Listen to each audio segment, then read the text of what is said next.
戒賭初期，身心都會出現一啲反應，例如頭痛、失眠、焦慮、煩躁、強烈渴望同埋衝動感，呢一啲都係一啲脫癮嘅症狀。如果我哋單靠意志力去停賭，好容易就會因上述嘅症狀難以堅持落去。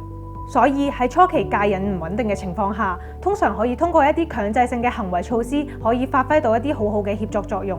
今日同大家介紹澳門博監局嘅自我隔離措施嘅功能同埋申請方式。第一，自我隔離措施嘅功能。申請一經批准，你嘅個人資料同埋相片就會發至娛樂場作為監控之用。申請人喺隔離期間進入娛樂場，即使冇參與賭博行為，仍然會構成違令罪，面臨刑事處罰，最高判處1年徒刑或者120日嘅罰金。而喺娛樂場投注嘅金額亦都會被充公。通過咁樣嘅法律手段限制自己進入娛樂場，具有阻嚇嘅作用。第二，申請流程同埋要點。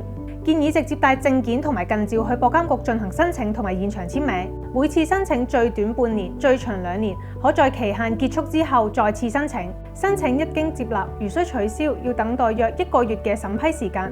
目的係給予申請人冷靜期，阻止立即進入娛樂場。自我隔離可以作為早期戒癮嘅干預手段，防止問題賭博嘅惡化發展。建議搭配戒賭輔導，以更全面性去處理賭博問題，幫助已發展出問題賭博嘅人士進行康復。